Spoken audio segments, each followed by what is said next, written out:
Hello guys, this is my 2002 Mercury Grand Marquis LS Premium. I'm filming this at my work and we're moving soon, so I thought it'd be a good opportunity to take this one here. Here she is. This is a full in-depth tour of the boat. I call it the boat because it's a 16, or no, not 16, it's a 19-foot long sedan. It's a really big car compared to something like that Jeep right there. This is a big car. Let's get in it. So over here on the side, this is some body damage. I bought this when it was wrecked. The whole front was all broken apart. That was still there. I haven't gotten around to fix that yet, but I fixed the front, added an aftermarket hood ornament. It's looking pretty nice. Over here in the front, you have your dual high and low beams. I prefer the separate high beams because I feel like they're brighter, but these headlights are actually super bright. Over here is your spotlight for your turn signal. So at night, if your headlights are on, or day, if your headlights are on, if you have the turn signal on, spotlight will come on. The turn signal on. Super bright at night. Helps. It helps when you're turning this giant boat. Over here towards the rear, this is a rear wheel drive car. My rims are a little messed up. Air suspension in the rear as well. I have driven one with coils in the rear, and I think honestly the air suspension does help a lot, but usually when the air suspension goes out it's too expensive, so people will throw coils on there. Over here I have aftermarket badges. Over here you say Grand Marquis LS. I moved it over here. So you say Mercury right there. I have aftermarket reverse lights because at night this thing is so big, just needs those LED ones. The problem with these white ones is the paint likes to come off and the clear coat shows.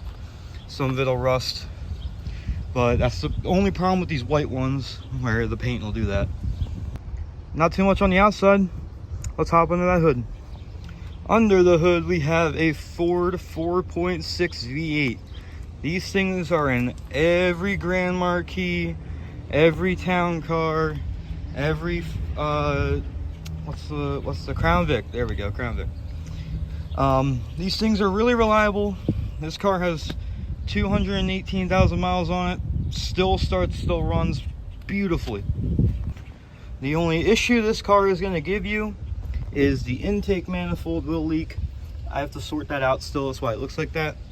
But once you replace the intake manifold, should be fine for a while. These take a abnormally large battery. AC system, the AC system is great. It gets down to about like 40, maybe 50. It's a really good AC system. All right, here we are in the interior. Get some nice shag carpeting. It's super nice. I have the tan leather. You can get cloth, you can get blue, you can get whatever. I know there's a bunch of different colors out there. These leather seats are nice and plush. They are super comfortable. I gave my neighbor a ride one time and he fell asleep in the passenger seat. Does have power seats on the passenger side. I know some of them don't.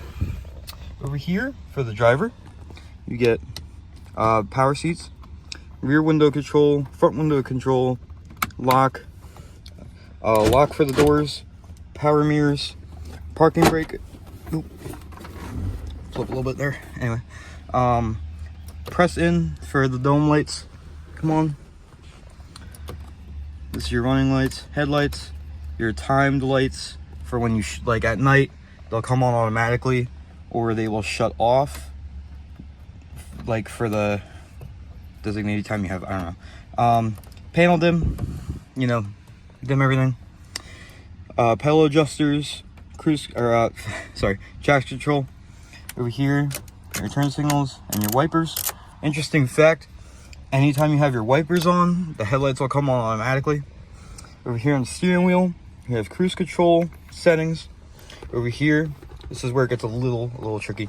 The next button will change the radio station or to seek the tape. I'll talk about that more in a second. You also have mode, which will go from AM, FM1, FM2 and the tape and CD if you have it. My car does not have a CD player. I should have a 5-disc in the trunk, but this one don't have it.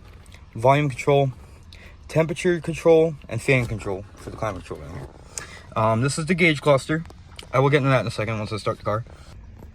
Okay, so over here, if you hold this, yeah, I gotta turn it on first. But if you hold it, you will get a speed volume controller. And basically what that does is the faster you go, the louder the radio gets, depending on what setting you have on it. Over here you got your bass, treble. Anyway, CD, doesn't have a CD changer. Tape, it's on tape already. Mute. And this is probably by far the coolest feature in this car. Or not the car, but the radio itself. If you hit seek, it'll go back to the last track, or to the beginning of the track. If you hit seek forward, it will go to the next track. Same thing as if you hit next on the steering wheel, it'll do that. AM, FM, all the presets, 6 presets. Scan, auto. This one right here, this button right here, if you have the radio on, which I have it off because I changed the battery out before, but you can have this on and it'll tell you the radio station, what you're listening to and everything. And I think for 2000s, I don't think that was in like any other car, I don't think. So, it also has a clock in the middle right there. That's why this radio doesn't have one. When you turn it off, it's just blank because it has a clock right here. Down here in the climate control area, you got cold, warm, outside temperature, max AC, normal AC, vent, floor and defrost. Defrost, automatic, off, and the fan controller. Automatic's pretty nice because if you have it set to 60, it'll like get to 60. If the inside of the car gets to 60, it'll just shut it off until it gets like a little warmer, and then it'll get back down to 60. Pretty much how like a regular air conditioner works. Same with the heat. If it gets 90 degrees in here, it'll turn it off and then kick it back on once it gets colder. Up here in the glove box, pretty big. Here's the owner manual. It's pretty nice and plushy. It's really nice. I have tape in here. I have tapes everywhere in this car.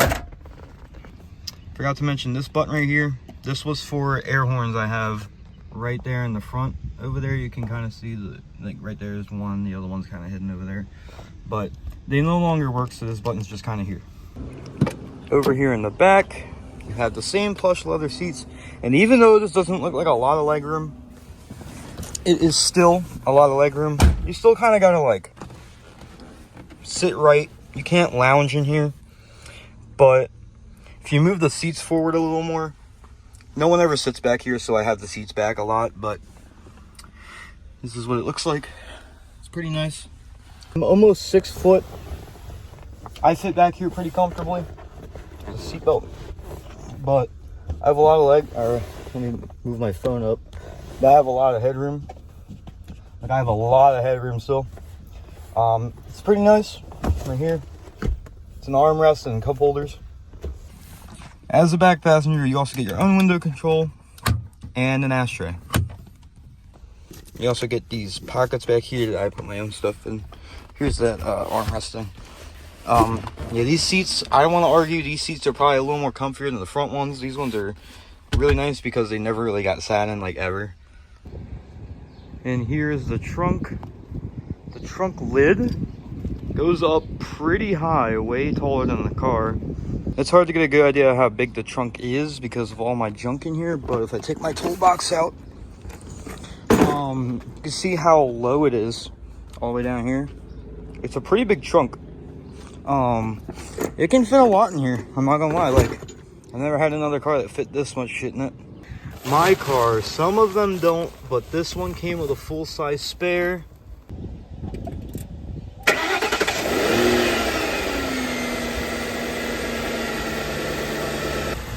Like I said, starts right up, runs beautifully. Here's the gauge cluster. Over here you have your temperature and your fuel gauge, along with some other gauges, or not gauges, but lights you can see.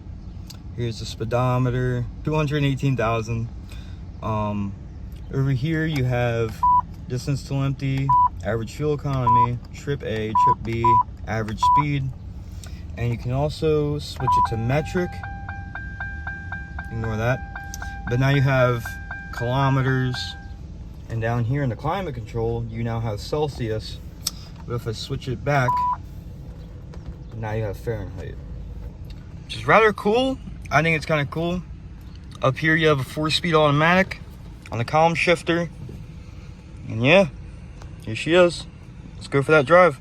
Another cool feature I forgot to mention is when you put it in drive, the doors lock and the parking brake automatically comes back up.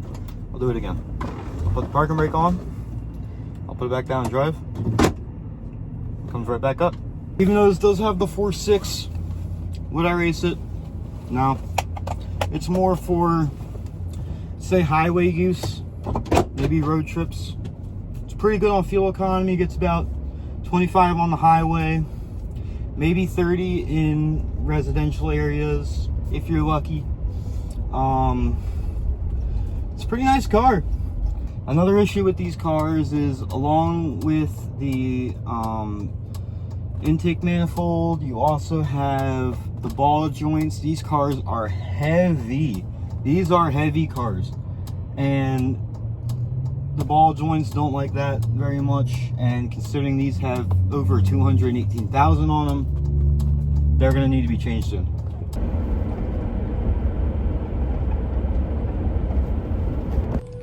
Like I said, these things are not built to race. They are rather peppy though. Once you take off from a light, it does get up, but they are not built for speed, I will tell you that. This thing tops out at 105, I believe, which probably for good reason. Currently just stuck in traffic, so we just sitting here with the AC on and everything, nice and cold, 82 outside. But yeah. All right, guys, so it's been a couple months, and I'm actually recording this on a completely different phone. I wasn't planning on uploading this video, but I think I'm going to. So here's the rest of the review. This is the key fob that comes standard with it. Lock, unlock, panic, trunk. And if you unlock them at night, the lights will come on. Same with the interior lights. This will only work at night. And the way that it works is, you can't really see it. If you turn it this way, right? That's the longer duration. I think this is about a minute. And up to here is like 10 seconds, I think. Yeah, see, now it's off. If I unlock it again, then it'll come back on.